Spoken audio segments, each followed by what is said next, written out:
जम्मू काश्मीरमध्ये जे हिंदू बांधवांवर हल्ला झाला आतंकवादीकडून, पहिलं तर त्याचा जाहीर निषेध करतील. लाजिरवाणी गोष्ट घडलेली आहे. आपल्या भारतामध्ये काय चाललेलं आहे? अरे असं जर होत राहिलं तर हिंदू धर्म बुडायला वेळ लागणार नाही. त्यामुळं सावध होणं खूप गरजेचं आहे. सावध होणं खूप गरजेचं आहे. पण नाण्याला दोन बाजू असतात. आता काही जणांचं असं म्हणणं आहे की आपण जो म्हणतो की हिंदू मुस्लिम भाई ही भाईचारा सोडून द्या.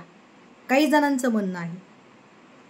काही जणांचं म्हणणं आहे की छत्रपती शिवाजी महाराजांनी हिंदवी स्वराज्य निर्माण केलेलं आहे. पण अशा लोकांना मला एक विचारावंसं वाटतं, छत्रपती शिवाजी महाराजांनी जे हिंदवी स्वराज्य निर्माण केलेलं आहे, त्या हिंदवी स्वराज्यामध्ये शिवरायांचे मुस्लिम मावळे नव्हते का?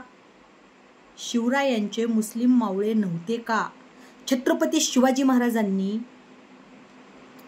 जात धर्म हे नाही पाहता 18 पगड जातीला घेऊन स्वराज्य निर्माण केलं. छत्रपती शिवाजी महाराजांनी आरोपी पाहिले, दोषी पाहिले, त्यांची जात धर्म नाही पाहिलेला. छत्रपती शिवाजी महाराजांनी अन्यायाविरुद्ध लढा दिलेला आहे, कुठल्या धर्माविरुद्ध नाही. हे समाजाला कळणं खूप गरजेचं आहे. जे लोक चुकीचं पसरवत आहेत ना, त्यांना कळणं खूप गरजेचं आहे. जम्मू काश्मीरमध्ये जे झालं, हिंदू बांधवांना तुम्ही हिंदू आहेत का, आणि जेव्हा त्यांनी सांगितलं हो हिंदू आहे म्हणलं की त्यांना गोळ्या घातल्या गेल्या. खूप लाजिरवाणी गोष्ट घडलेली आहे.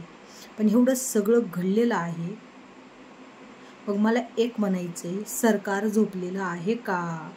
सरकार रात्रोरात्र नोटा बदलू शकतं, रातोरात कुठलेही निर्णय घेऊ शकतं, रातोरात पक्ष उभं करू शकतं. मग आता रातोरात अशा आतंकवाद्याला का शिक्षा देऊ शकत नाही? रातोरात का निर्णय घेऊ शकत नाही? आता काही जणांचं म्हणणं आलं की मोदीला आणि फडणवीसला टार्गेट करतात, आता त्यांनाच आरोपी ठरवायला. नाही नाही नाही नाही मोदींना आणि फडणवीसला वैयक्तिक टार्गेट नाही कोण करत, सरकारला टार्गेट करतात. आणि आता सरकारमध्ये ते आहेत. आता मी व्हिडिओ पाहिला, त्यामध्ये आता जरा नंग्या कुठला निर्णय घेत नाही का, आता जरा नंग्या काय आता जरा नंग्या काय प्रयत्न करणार नाही का? जरांगे पाटील आमदार आहेत, खासदार आहेत, मंत्री आहेत का पंतप्रधान आहेत? जरांगे पाटलांच्या हातात सत्ता आहे का? अरे मराठा समाजाला आरक्षण भेटण्यासाठी 2 वर्ष झाले बिचारा झटत आहे, तरी आरक्षण मिळत नाही. आणि इथं पण तुम्ही घेतलंच जरांगे पाटलांचं नाव, नाही पोट भरलं तुमचं. अरे बंद करा जातीवाद पसरवायचा, खरेच जातीवादी तुम्ही आहेत. म्हणून परत एकदा सांगते, छत्रपती शिवाजी महाराजांनी जी स्वराज्य निर्माण केलं, बरोबर आहे, हिंदवी स्वराज्य निर्माण केलं, पण त्या हिंदवी स्वराज्यामध्ये छत्रपती शिवरायांचे मुस्लिम मावळे नव्हते का? जरा तुम्हाला इतिहास वाचणं गरजेचं आहे. ही घटना घडली जम्मू काश्मीरला, आणि जिथं घटना घडली, मी कुठल्याही धर्माचं जातीचं समर्थन करत नाही किंवा आरोपीचं समर्थन करत नाही. मी समर्थन करते निर्दोष लोकांचं.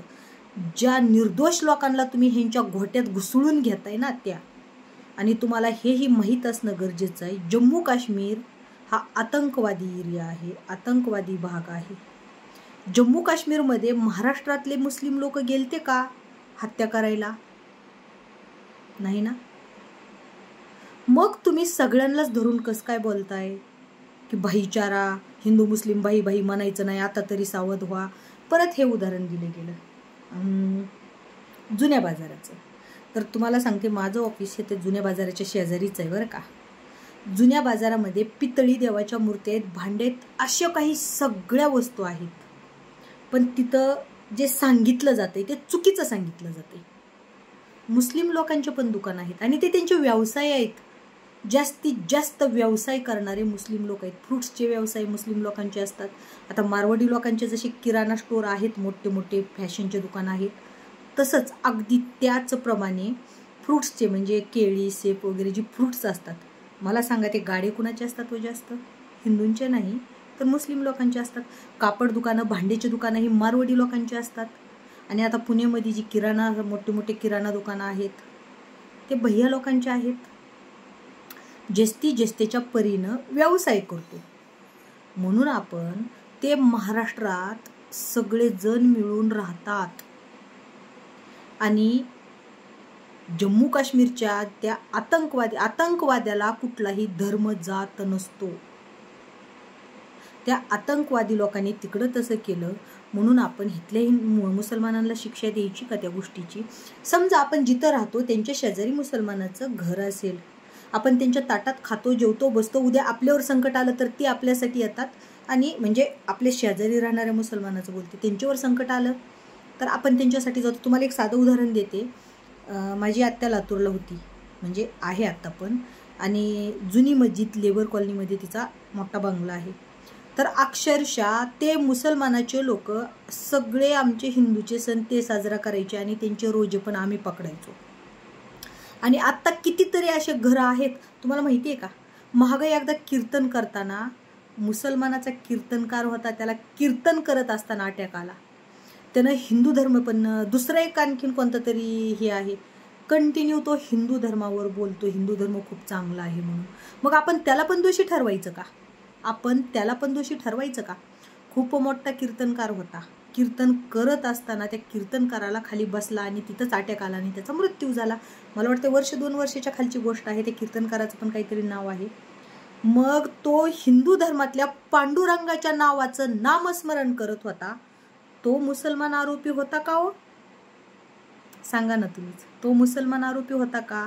मग जम्मू काश्मीर हा आतंकवादी एरिया आहे. तिथल्या आतंकवादी नालायक लोकांनी आपल्या लोकांना हे केलं. मग त्याची शिक्षा इतर राहणाऱ्या जे आपल्याशी मिळून मिसळून आहेत त्यांना द्यायची का? त्यांना द्यायची का? आता हे जी ओला कॅब वगैरे करणारे जी मुस्लिम बांधव आहेत, तिथे व्यवसाय करून पोटं भरतात. कितीतरी गोरगरीब आहेत. आता आमच्या गावात पण मुस्लिम आहेत.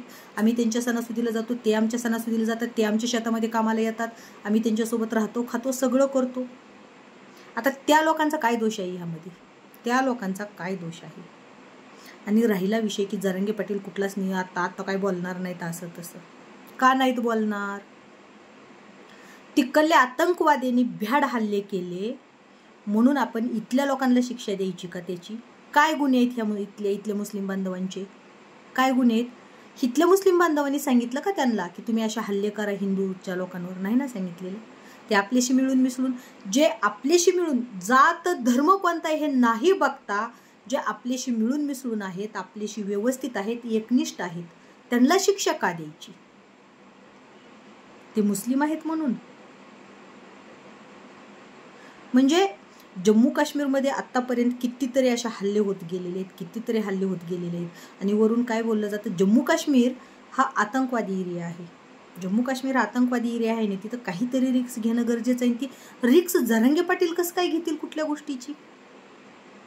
आणि आता मोदींना टार्गेट करतील, मोदींना बदनाम करणं. अरे मग कुणाला करायचं? आपल्या भारताचा पंतप्रधान आहे मोदी, सगळी सत्ताच मोदीच्या हातात आहे. मग मोदीला नाहीतर शेतात रोजानं जाणाऱ्या माणसाला म्हणायचं का की भारत देशासाठी आता तू काहीतरी कर बाबा, असा हल्ला झाला, त्याला म्हणायचं? मोदींनाच लोक बोलणार झाले. आता आपल्या महाराष्ट्राचे मुख्यमंत्री फडणवीस साहेब आहेत. जर महाराष्ट्रामध्ये काय असं विपरीत घडत असेल तर फडणवीस साहेबांनाच बोलणार झाले. जरांगे पाटलांना कसं काय बोलतील लोक? एवढं ज्ञान लोकांना आहे, पण असं भुंकणाऱ्या लोकांना नाही बरं का. कारण महाराष्ट्राचा व्यवहार हा कुणाच्या हातात आहे? फडणवीस साहेबांच्या. देशाचा व्यवहार कुणाच्या हातात आहे? मोदीच्या. मग लोक कुणाला बोलणार सांगा? आता काही जण असं मोदीला बोलतील, काही जण असं मग कुणाला बोलणार आहेत? कारण सरकार तुमचं आहे. मोदीच्या ऐवजी दुसरा पंतप्रधान होता, असता तर लोकांनी त्याचं नाव घेऊन बोलले असते. फडणवीस साहेबांच्या ऐवजी दुसरा मुख्यमंत्री असता तर लोकांनी त्यांचं नाव घेऊन बोलले असते. आता समजा फडणवीस साहेब मुख्यमंत्रीच नसते तर आपल्या महाराष्ट्रामध्ये जर काही घटना घडल्या तर फडणवीस साहेबांचं नाव काय घेतील लोक विनाकारण? कारण ते मुख्यमंत्रीच नाहीत असं समजतील ना. जो मुख्यमंत्री आहे त्याचंच नाव घेणार. पण काही लोक इतकं बालिश बुद्धीचे आहेत ना, त्यांना एवढं पण ज्ञान नाही की बाबा सत्ता ज्याच्या हातात आहे त्यांनाच बोलणार झाले ना. आणि आता जे जम्मू काश्मीरमध्ये झालं त्याच्यावर निर्णय कुणी घ्यायला पाहिजे? मोदींना आणि फडणवीस साहेबांनी. कारण सत्ता कुणाच्या हातात आहे. तरी पण काय बोललं जातंय?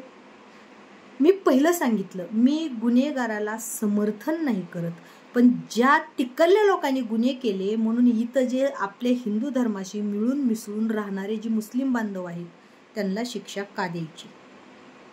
आता काय सांगितलं जाते, फक्त हिंदूचंच काय असेल तर आपण त्याच्यातच जायचं, हिंदूचं काय असेल त्यांच्याकडूनच घ्यायचं. आणि योगायोगाने मी जर कधी त्या जुन्या कुंभारवाड्याच्या जवळच जुना बाजार आहे, म्हणजे तिथं मटके वगैरे बनवले जातात, गणपती वगैरे सगळं काही बनवलं जातं. आणि तिथून थोडं पुढे गेलं की तिथं आहे जुना बाजार. मग तिथं कपडे वगैरे सगळं काही विकलं जातं, सगळ्यात जुन्या वस्तू, हत्यारं वगैरे सगळं खूप छान, चपला कपडे सगळ्यात जुन्या वस्तू, मूर्त्या फिरत्या सगळं आहे. तर फक्त मुस्लिम बांधवांचंच तिथं विकतात असं नाही बरं का. मी योगायोगाने आज पण तर आहे, आज बुधवार आहे, म्हणजे आज तिथला जुना बाजार होता.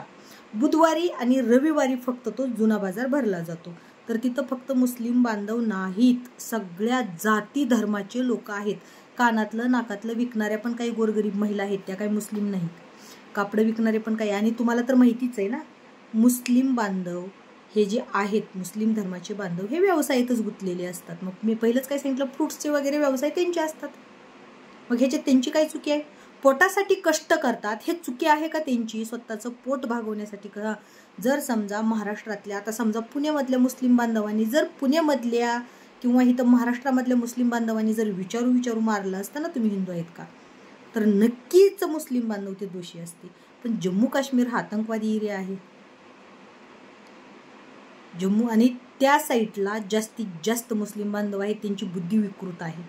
म्हणून आपण महाराष्ट्रातल्या जे आपल्या आजूबाजूला शेजारी पाजारी आपल्याशी एकनिष्ठ आहेत, मिळून मिसळून राहतात, त्यांच्याविषयी द्वेष निर्माण करायचा. आत्ता मागं छत्रपती संभाजी महाराजांच्या जीवनावर आधारित चित्रपट आलता छावा. त्यावेळेस पण असंच भुंकलं गेलं की ती चित्रपट बघायला एकजण सुद्धा मुस्लिम गेलेले नव्हते. तर काही तुम्ही इंस्टावर रील्स बघा, आता जावेद का काहीतरी त्या दादाचं नाव आहे, त्यानं स्वतः सांगितलेलं आहे की छत्रपती संभाजी महाराजांचा छावा हा चित्रपट खूप सुंदर आहे, तुम्ही आवर्जून जावा. असे कितीतरी मुस्लिम बांधव रील बनवतात आणि सांगतात, आहेत, मी स्वतः पाहिलेले आहेत. असे कितीतरी मुस्लिम बांधव आपल्या शेजारी पाजारी राहतात, ते आपल्याशी एकनिष्ठ आहेत, भावाभावासारखं राहतात. मग तिकडं तसं घडलं म्हणून आपल्या शेजारच्या मुस्लिम बांधवांना आपण शिक्षा द्यायची? तुम्हाला एक साधं उदाहरण सांगते. म्हणजे आमच्या गावचेच, इथं आम्ही पुण्यामध्ये राहतो ना, तिथं आमच्याच गावचे आहेत शेजारी, आम्ही एका ताटात खातो, एक घास एकमेकाला सोडून खात नाही. ते खरंच म्हणजे आमचे सगळे सण ते बी साजरे करतात. छत्रपती शिवाजी महाराज जयंतीला ते इतक्या उल्हासानं असतात. मग त्यांना बी शिक्षा द्यायची का? तर तुझी जात मुस्लिम आहे आणि जम्मू काश्मीरला मुस्लिम लोकांनी हिंदू लोकांवर हल्ला केला म्हणून आपण आपल्या शेजारी राहणारा तो आपल्याशी एकनिष्ठ आहे, त्याला पण शिक्षा द्यायची जो गुन्हा त्याने केलेलाच नाही. म्हणे काय कुठलं वाहन करताना मुस्लिम बांधवाचं काय करायचं नाही, कुठल्या वस्तू घेताना त्यांच्यापासल्या घ्यायच्या नाहीत. म्हणजे महाराष्ट्रातले जे काही आपल्याशी एकनिष्ठ असणारे काही चांगले मुस्लिम, कधी छत्रपती शिवाजी महाराजांनी असं नाही सांगितलं की तो त्या धर्मातला जातीतला आहे. मला एक सांगा, छत्रपती शिवाजी महाराजांचे विरोधक कोण होते? साधी गोष्ट आहे, कोण होते? मोगल, म्हणजे मुस्लिम होते का नाही? मग मोगल ही छत्रपती शिवाजी औरंगजेब छत्रपती शिवाजी महाराजांचे विरोधक असताना सुद्धा छत्रपती शिवाजी महाराजांनी त्यांच्या हिंदवी स्वराज्यामध्ये त्यांच्या मावळेमध्ये मुस्लिम मावळ्यांना का सामील केलं? छत्रपती शिवाजी महाराजांचा हा विचार होता का की औरंगजेब हा क्रूर आहे, कठोर आहे म्हणून त्या जातीतला एकही माणूस मी माझ्या स्वराज्यामध्ये घेणार नाही, असे विचार होते का? नाही. छत्रपती शिवाजी महाराजांना गुन्हेगारी मिटवायची होती, अन्याय अत्याचार करणारे लोक संपवायचे होते, मग ती कुठल्याही जाती धर्माचे असो. छत्रपती शिवाजी महाराजांनी हिंदवी स्वराज्य निर्माण केलं, पण ते 18 पगड जातीला घेऊन निर्माण केलेलं आहे. आणि छत्रपती शिवाजी महाराजांच्या मावळ्यांमध्ये कितीतरी मुस्लिम मावळे होते हे विसरून चालणार नाही.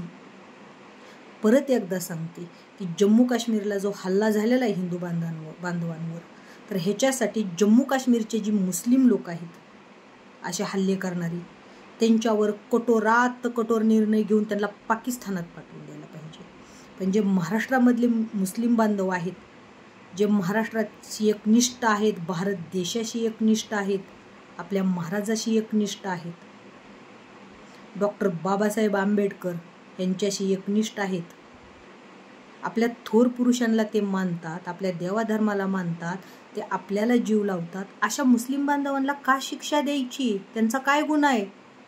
त्यांनी महाराष्ट्रात जन्म घेतला हा त्यांचा गुन्हा आहे? मी कुठल्याही गुन्हेगाराला सांत्वन करत नाही. माझी एवढीच इच्छा आहे किंवा माझं एवढंच सांगणं आहे, जो आरोपी आहे, जो गुन्हेगार आहे, शिक्षा त्यालाच व्हायला पाहिजे. तो कुठल्या धर्मातला असो किंवा कुठल्या जातीतला असो. मला फक्त इतकंच सांगायचं. मी कुठल्या गोष्टीचं सांत्वन नाही करत, पण जम्मू काश्मीर हा आतंकवादी भाग आहे. आणि परत एकदा म्हणते की पंतप्रधान मोदीजी, फडणवीस साहेब, जसं सत्ता तुमच्या हातात आलेली आहे तसं काय चाललंय ह्या महाराष्ट्रात आणि ह्या भारत देशात? किती लोकांच्या बळी घेणार आहेत आणखीन असंच गप्प बसून? काहीतरी निर्णय घ्या आणि हे थांबलं पाहिजे.